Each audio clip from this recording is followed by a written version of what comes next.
following presentation goes through the key elements presented at the Connecticut Safe Routes to School regional workshops. If you have not had a chance to attend one of the workshops, we hope this will help you understand the main goals of the program and how you can become an active participant in our state's growing Safe Routes to School program. Listeners will learn why fewer children are walking and bicycling to school and what caused this shift from several decades ago, consequences of fewer children walking and bicycling to school, and the elements of the Safe Routes to School program.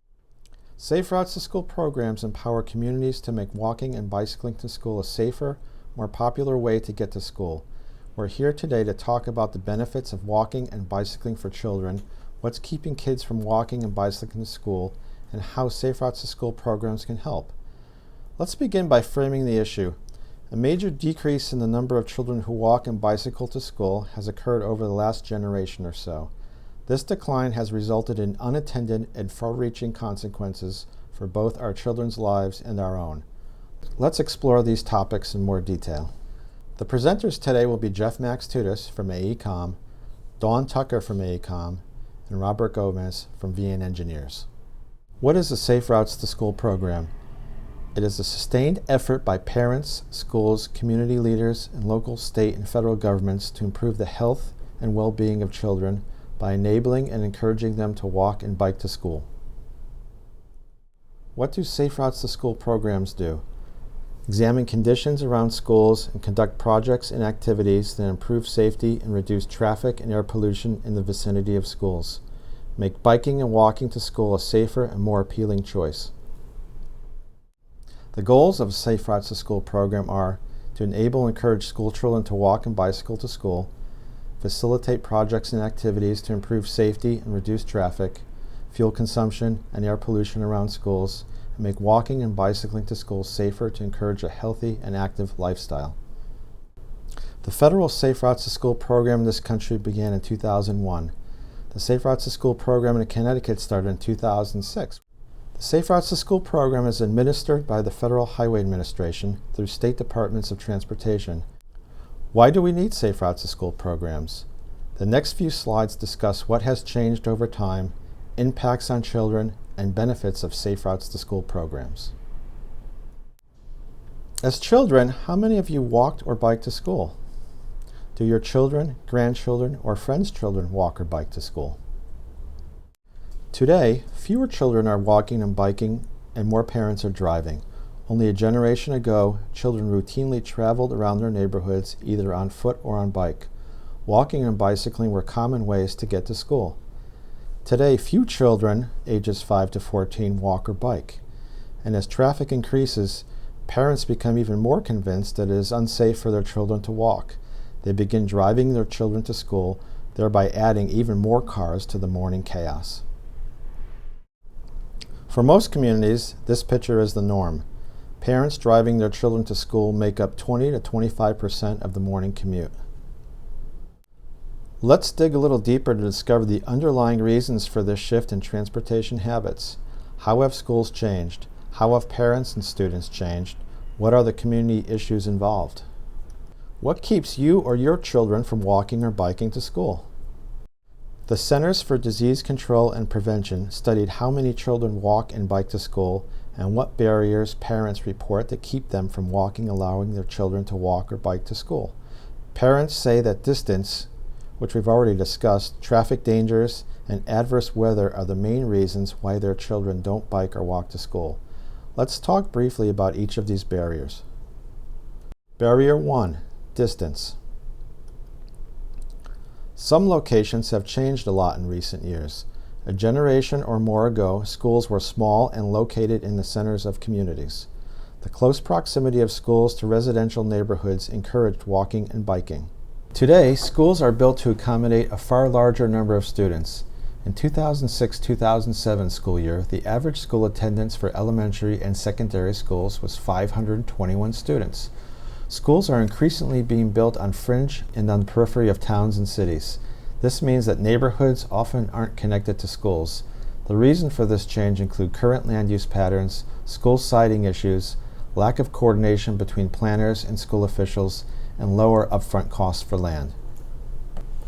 By increasing the distance between home and school, these larger, more distant schools often remove the option of physically active trips to school and encourage higher levels of auto use and pollution. Even when children live within 1 mile of school, fewer are walking and bicycling than in the past. Barrier number 2, traffic danger. The second most common barrier to walking and bicycling to school that was reported by parents was traffic. Parents feeling it is not safe for children to walk or bike. Ironically, safety concerns often lead parents to drive their children to school, making it even less safe for others to walk and bike.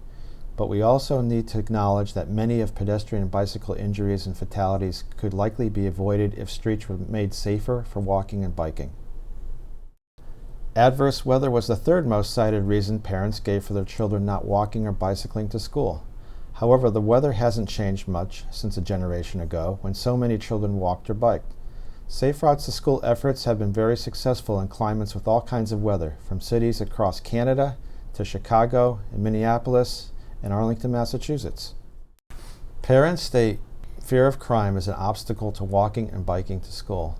Children and caregivers may face fears around bullying, personal violent crime, exposure to gang activities, or abduction, not just on the trip to school, but also at school, on the playground, or during after-school programs. In some communities, these concerns pose a real challenge to keeping students safe. In other communities, the perception of what could happen is the greatest concern. Safe routes to school programs alone can't fix personal security issues, but they can be an important component of a broader, community-wide effort to address the fear of crime. Environmental and health impacts. Some may ask, so what if children are driven everywhere? What does it matter?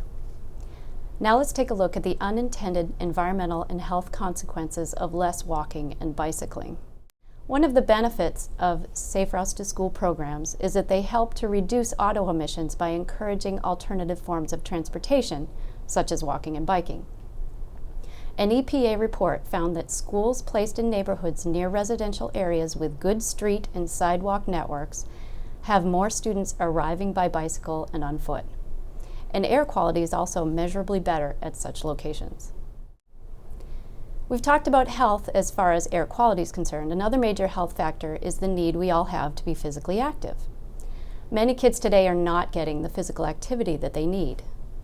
Children need at least 1 hour of moderate activity per day, and ideally more. Ask yourself this question: how much exercise have you had today? How much exercise have your kids had today? Has it been at least 30 minutes? Here's a picture for all of us to ponder. What's wrong here? Here we have a fitness center with stairs and an escalator. Something's not right. A Kaiser family study has shown that media use by children rose dramatically between 1999 and 2009. You can see here that by 2009, media use by children was over 7 hours per day.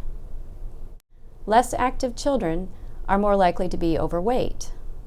While the data is hard to come by, we've seen alarming trends in youth overweight and obesity rates. A recent report on childhood obesity shows that 9 states have childhood obesity rates that are greater than 20%. And the Connecticut youth obesity rate is actually between 10 and 15%. Obese children suffer immediate social, emotional, and physical effects and are more likely to be obese adults. Overweight and obese children have an increased risk of type 2 diabetes, low self-esteem, aggravated existing asthma, sleep apnea, decreased physical functioning, and many other negative emotional physical effects. Due to funding constraints, children are receiving less physical education in schools. Many PE classes have been reduced. Few schools have daily PE classes. I think we should start our day differently. It's time to focus on the positive. The good news is that communities are taking action on behalf of their kids. Let's talk about the benefits to walking and biking. Safe Routes to School programs can be part of the solution to making walking and biking safer, which can in turn be an ideal strategy to increase physical activity among children and improve air quality. It has been shown that exercise influences brain function as well as IQ and EQ. A Texas Cooper study found significant correlations between physical fitness and academic achievement. Higher levels of fitness were associated with better academic performance, better school attendance, and fewer disciplinary incidents. A study in Charleston showed that state and test goal achievement improved when children exercised more frequently. A California study found that math test scores increased as fitness standards increased. The same pattern was found for English scores. So we can conclude that academic performance improves with physical activity. There are other potential benefits of Safe Routes to School programs. Reducing congestions around schools, saving money for schools, reducing the need for hazard busing, which is bus service provided for children who live close to school because the routes are not safe for walking, teaching pedestrian skills and bicyclist skills, teaching safety skills, increasing children's sense of freedom, helping establish lifetime habits, strengthening family bonds, increasing options for how all people get around all their communities.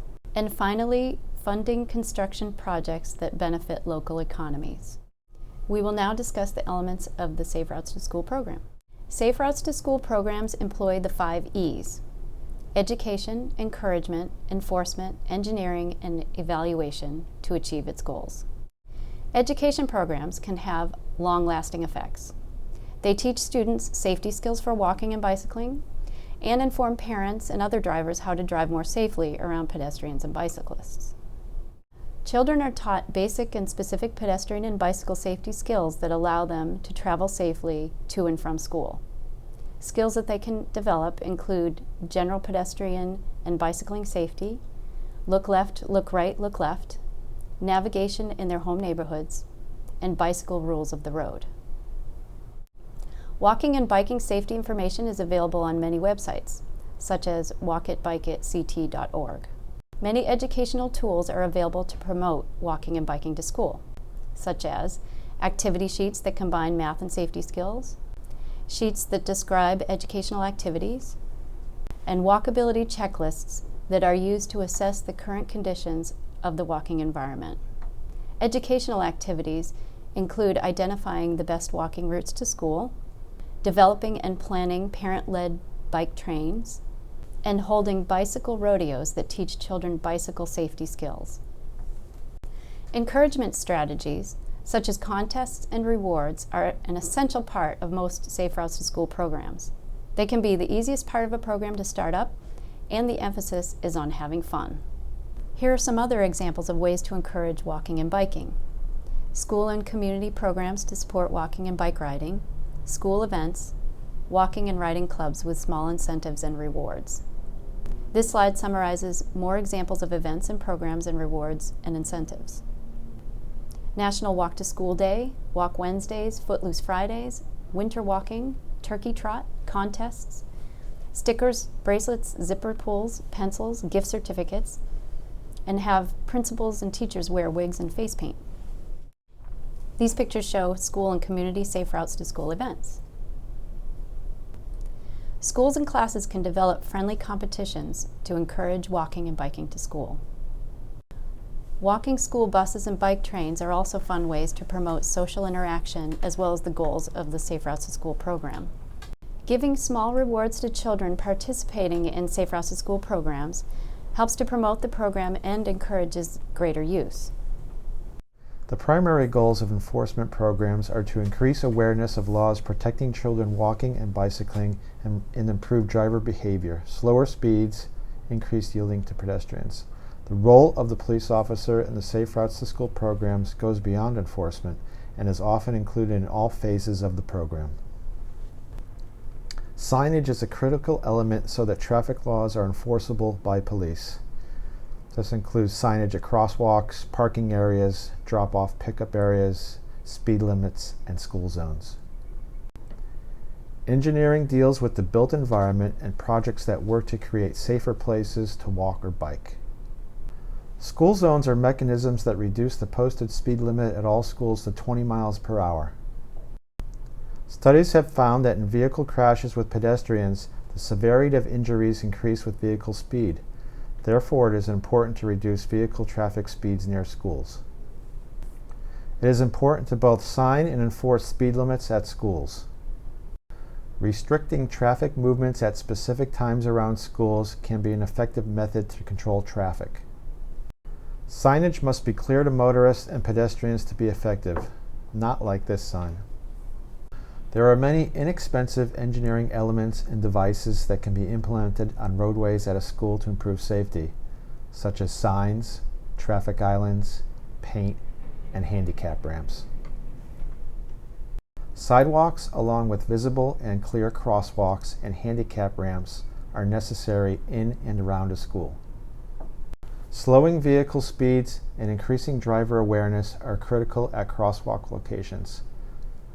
The bottom photo shows pedestrian flags. Managing drop-off and pickup traffic at schools is important to reduce vehicle conflicts with pedestrians and bicycles. This slide shows photos of conflicts between traffic and walkers and bicyclists on school grounds. It is important to eliminate conflicts between these on school roadways and parking lots. These photos show a walking route adjacent to a school before and after the installation of a sidewalk. Improving conditions for bicyclists include providing bicycle accommodations on roadways and a secure parking area at schools. Evaluation is the fifth E. Evaluation allows programs to track progress over time and evaluate program effectiveness. Evaluation results can identify what changes may need to be made to the Safe Routes to School program. The examples shown here are tools used across the country to collect data about Safe Routes to School programs. They are available at walkitbikeitct.org. This is an example of a Safe Routes to School program evaluation report. Evaluations do not need to be complicated or lengthy, but just show the results.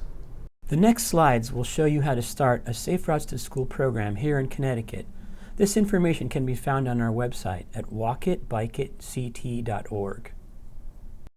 The first steps are to fill out a Safe Routes to School application, which can be found on our website.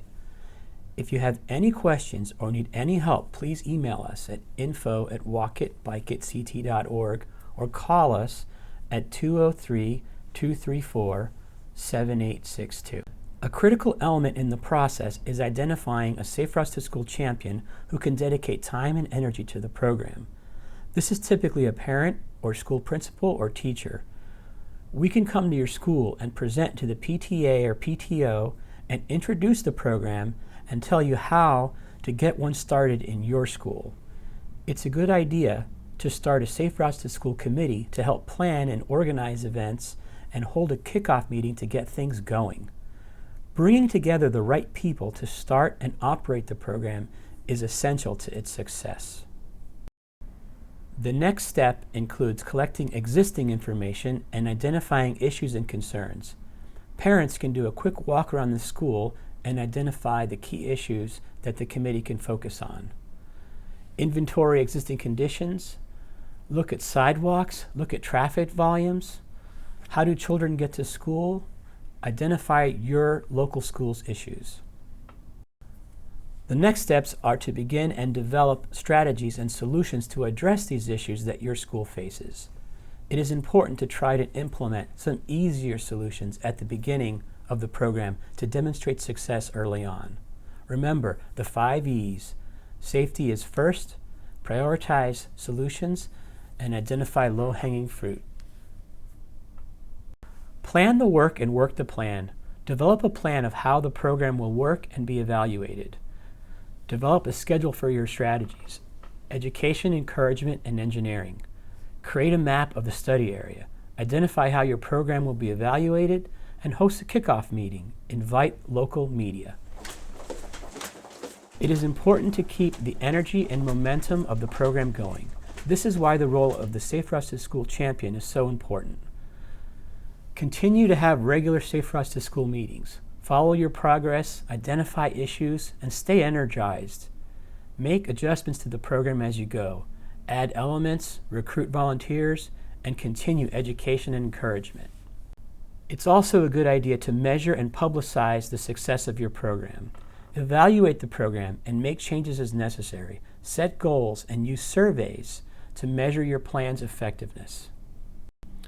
There are a few things to watch out for: burnout among the committee members, school principal and teacher turnover, resistance from parents, and reaching plateaus within the program. The National Center for Safe Routes to School and the CT Safe Routes to School websites have tools to help communities plan and implement Safe Routes to School programs. Take a look at the walkitbikeitct.org website as well as the saferoutesinfo.org website. Other resources are available online from other organizations. This slide contains other websites that may be of interest. In summary, the goals of the Safe Routes to School program are simply to get more kids walking and biking to school where it's safe and to fix conditions where it's not safe. The opportunity to bike and walk to school offers a solution to an array of concerns about traffic safety, traffic congestion, transportation costs, air pollution, and lack of physical activity. Good luck getting your program started. You can reach us anytime at walkitbikeitct.org or email us at info@walkitbikeitct.org or call us at 203-234-7862.